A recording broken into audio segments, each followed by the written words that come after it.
Medicover Hospitals, Vizag's most trusted hospital. 040-6833-4455.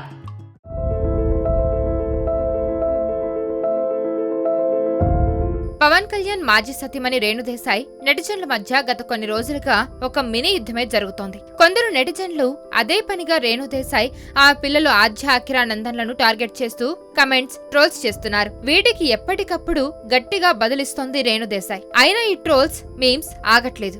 ఇటీవల AP deputy సీఎంగా పవన్ కళ్యాణ్ బాధ్యతలు స్వీకరించారు. అనంతరం తన భార్య అన్నా లెజినోవాతో అఖిరా నందన్, ఆద్యాలతో కలిసి సరదాగా ఒక ఫోటో దిగాడు. అయితే ఈ ఫోటోపై కూడా కొందరు సోషల్ మీడియాలో మీమ్స్, ట్రోల్స్ చేశారు. దీంతో రేణు దేశాయ్ కోపం కట్టలు తెంచుకుంది. మనుషులు ఇంత దారుణంగా తయారవ్వడం సిగ్గుచేటు అంటూ ఇన్స్టాగ్రామ్ స్టోరీలో సుదీర్ఘ పోస్ట్ పెట్టింది.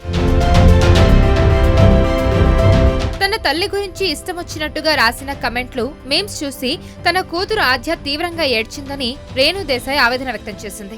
నేను ఈ ఫోటోను ఎలా క్రాప్ చేస్తానో, ఎలా పోస్ట్ చేస్తానో అంటూ జోకులు వేస్తూ మీమ్స్ తయారు చేస్తున్న భయానక కఠినమైన వ్యక్తులు అందరూ కూడా మీకు ఒక కుటుంబం ఉందని గుర్తుంచుకోండి. నా కుమార్తె ఆద్య ఇన్స్టాగ్రామ్ వాడుతున్నప్పుడు ఒక మీమ్ పేజ్ కనిపించింది. అందులో తన తల్లిని ఎగతాళి చేయడాన్ని చూసి తీవ్రంగా ఏడ్చింది. సెలబ్రిటీలు, రాజకీయ నాయకుల కుటుంబాలను ఎగతాళి చేసే వారంతా ఒక్కసారి మీ ఇళ్లల్లోనూ తల్లులు, అక్క చెల్లెళ్ళు ఉన్నారని గుర్తుంచుకోండి. మాపై అభ్యంతరకరమైన మీమ్స్, జోక్స్ వేస్తున్న వారికి ఈ తల్లి శాపం తగులుతుంది. నా బిడ్డ ఈ రోజు అనుభవించిన బాధ, కార్చిన కన్నీరుతో మీకు చెడు కర్మ ఖచ్చితంగా తగులుతుందని గుర్తుంచుకోండి. పొలేనా, మార్కు కూడా ఈ మీమ్స్, కఠినమైన కమెంట్లతో ప్రభావితమవుతారు. అతి భయంకరమైన మనుషులుగా తయారైన మీమ్ పేజ్ అడ్మినిస్ట్రేటర్లందరికీ ఈ తల్లి శాపం తగులుతుంది. నేను దీన్ని పోస్ట్ చేసే ముందు 100 సార్లు ఆలోచించాను. కానీ నా కూతురు అనుభవించిన బాధను వ్యక్తం చేసేందుకు చెప్పాల్సి వచ్చిందని రేణు దేశాయ్ తన ఇన్స్టాగ్రామ్ పోస్ట్ లో పేర్కొంది. ప్రస్తుతం రేణు చేసిన ఈ పోస్ట్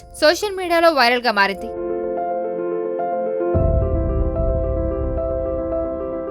మరిన్ని వీడియోస్ కోసం ఛానల్ ని సబ్స్క్రైబ్ చేయండి. లేటెస్ట్ అప్డేట్స్ కోసం వాట్సాప్ ఛానల్ ని ఫాలో చేయండి. అండ్ లింక్ డిస్క్రిప్షన్ లో ఉంది.